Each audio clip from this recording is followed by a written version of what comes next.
Hey guys, welcome back to the channel. I am the Urban Tarzan. Today I want to take a break from some of my other projects. Got a lot of stuff I'm working on, doing a lot of loads for the 300 Blackout. Got a bunch of videos ready to come out, but I want to take a break today and just do a quick video on brass cleaning. The last couple of months I made some changes to the way that I clean my brass. Made some huge strides in my brass cleaning, and I just want to make a quick video and share some of the things I've learned, some of the mistakes I made, and where I am right now. So stick around, let's talk about brass cleaning for a little while. So a little history on my brass cleaning. For the majority of my reloading life, I have always used some kind of dry cleaning method. Vibratory tumblers. This one happens to be the Frankfurt Arsenal, which is a pretty decent vibratory cleaning method. I've used corn cob, walnut shells, just about every media that's out there. I've tried all the additives to put in the media. It's supposed to help the cleaning process. To be honest, I've just never really been that thrilled with my cleaning process. I mean, the reality is that when I did get decent results, the amount of time, effort that had to go into it was kind of disheartening, I would say. I mean, I put brass in that tumbler with the corn cob and some stuff. I leave it in there for 4 hours or so. It would get decent. It would get usable. The primer pockets still needed work. The inside of the cases weren't really all that shiny, but they were usable. So as OCD as I am about my reloading, I let it go for a very long time. I wasn't sure what I wanted to go to. And recently, I made the decision that I'm going to upgrade my brass cleaning game. And I'm going down that road, and I'm going to find something that really works for me. When I decided that I was going to make the change, that I was really going to put the effort in and come up with a system to clean my brass satisfactorily that I was really happy with, I really thought that I was going to have to go to the ultrasonic cleaners, one of those, and I started to go down that road. And I'll be honest, the ultrasonic cleaners, they do a great job. I see the results that people get online using them, and they really do a great job. I don't know why.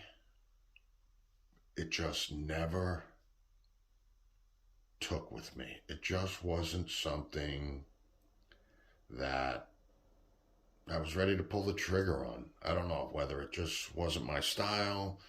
I really can't tell you what it was, but I never pulled the trigger on the ultrasonic cleaner. And I did. I let it go again for a little while, and I was thinking about the ultrasonic cleaner, thinking I was going to have to go down that road. And then I just started looking at wet tumbling. And again, I'm not sure why. Wet tumbling just kind of was like, I think that's what I want to try. That's what I want to do. It kind of seemed like it would fit in my style. I don't know. I really don't know. Wet tumbling was something I said, you know what? I really want to try this wet tumbling before I go to the ultrasonic. And again, I don't know why. I don't know what I have against the ultrasonic cleaners. Really, I have nothing because I've never done it. But it just wasn't something that, for whatever reason, seemed to be something that I wanted to get into. The wet tumbling, on the other hand, really caught my eye. And I started watching videos. I started looking at other ways, the way other people do their wet tumbling. And it really caught my eye. So one of the reasons that the wet tumbling really caught my eye was because I happen to have this Harbor Freight rock tumbler. It's been sitting under my bench over there for years. Never used it for anything. But I had it under there, and I saw guys using this to tumble their brass, and I said, I already have one of those things. All I really need are the stainless steel pins, some Lemmy Shine, and I can give it a go. So I was watching a lot of videos about how guys use this particular tumbler to clean their brass, and I noticed that a lot of people make their own drum, and specifically this thing, this drum right here. And I watched a couple videos how these guys make this drum, and I said, you know, I have all that stuff in my garage. I can just go out, make a drum, do it right from the beginning. All I really needed to order was some stainless steel pins, which I found on Amazon for about 20 bucks. And I can give this wet tumble thing a run for its money and see if it's something that I really want to get into. So that's what I did. I went on Amazon, I ordered some pins. I looked up what size pins most of the commercial tumblers use. I found those same stainless steel pins on Amazon, same size. These say 0.255 inch in length, and it doesn't list what the diameter is in here, but these are the same size pins that would come with your Frankfurt Arsenal tumblers. Same stainless steel size pins. So I ordered those. They were like 20 bucks. They came in one day. And I got to work on my tumbler. So it just took a few minutes. I mean, in less than 30 minutes, I had this thing made. I cut it. I believe the length of this tube, is 9 3/8 inches. It has a cap on the bottom. I can't really turn it over too much. This is a test cap, so it keeps it smooth around the edge. It inserts into the bottom. And then you have this Oatly 4-inch removable top. You just use a wrench. It comes with a wing nut. You got to change it to a regular nut because it hits the edge with the wing nut. It won't work, so you got to put a regular nut on there. So just a 9/16 nut. The other thing I saw were guys were putting other pieces of PVC in there to aid in the so everything, bounced around. So that's what I did. I used crazy glue. I cut some PVC pipe, 1-inch PVC in half, glued them in there, and had my tumbler.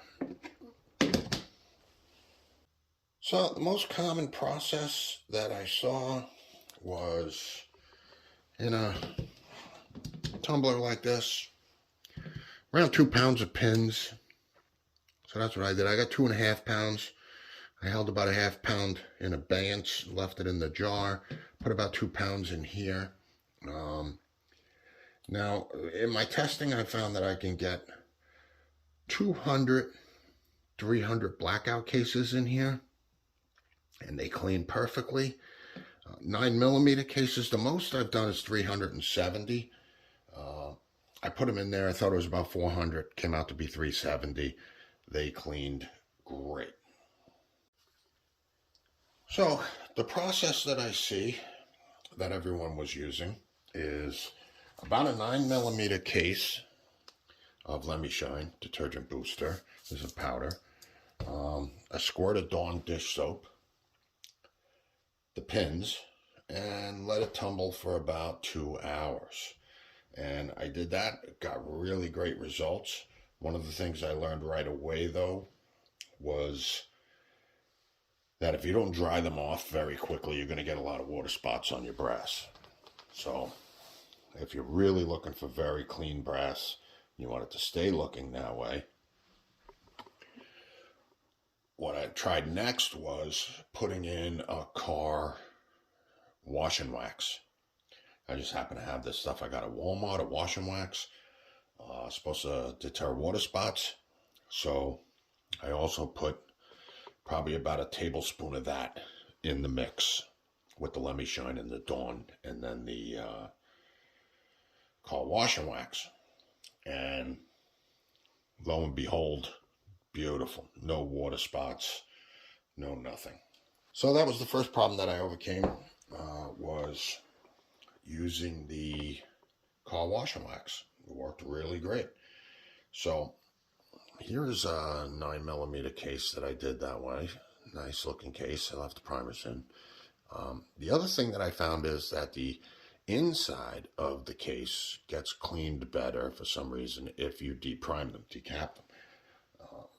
So just know that if you decap them, I don't know if the circulation is better when they're decapped and they just actually clean better.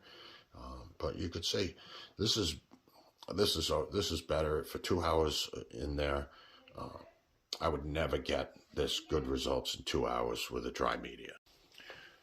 One of the other things that I discovered with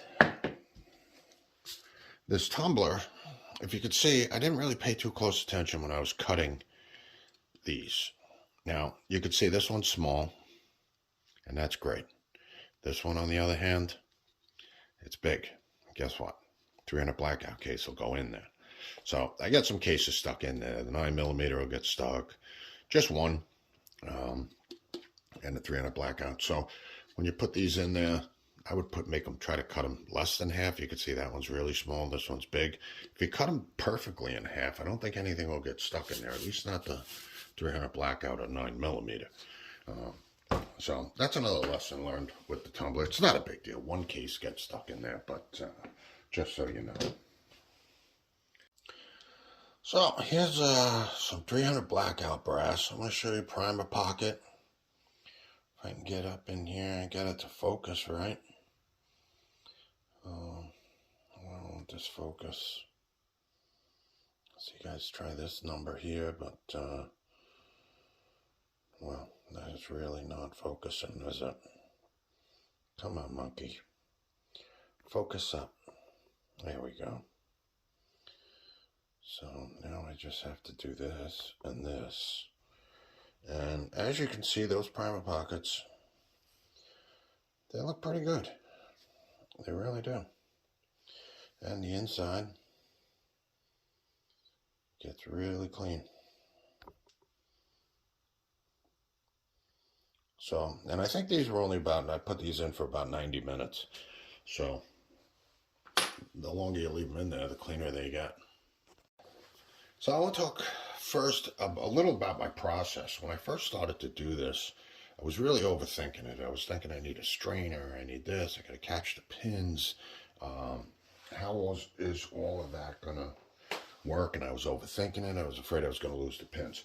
And what I really decided on was I just go over my wet sink. I take a little old spackle bucket just like this. I put that in the sink. I take this turbo sifter that I have. The hole in the turbo sifter is smaller than the outside of the bucket. And I dump my brass in there. I dump this whole thing in there. All the brass sinks to the bottom. I jostle it all around. Make sure I get all the steel pins. I'm sorry, I think I said brass sinks to the bottom. The brass stays in the pan. Stainless steel pins all sink to the bottom. So I jostle it all around. I make sure all the pins fall into the bucket. And then I got my brass and I rinse them all off. Make sure I clean off all the Let Me Shine. And then I dump out what water I can from in here, but it's not really that big of a deal. And I have this little magnet. And I scoop it up and I put them in the thing, and you pull the little handle and all the pins fall back into the drum. Nice and neat, and it stays they stay relatively dry. So again, the process of how I do this is extremely simple. I mean, when it's done after 2 hours, I dump it into the strainer, I put the pins back in the tumbler, and I have this Nesco dehydrator. Dump all the brass in there, turn that on, let it sit for a couple hours. Brass is dry as a bone and shiny. I gotta say, the process really is amazing. I am very happy with the new outcome of my brass. You can see how clean all that brass is. It's beautiful. Beautiful, beautiful brass. Same here. Just beautiful brass. Look inside there. And that is my new brass cleaning process. So, like I said, I wanted to keep this short and simple, so that is about it. But I am officially a wet tumbler from here on in, and I'm much more pleased with my brass than I have been in the past.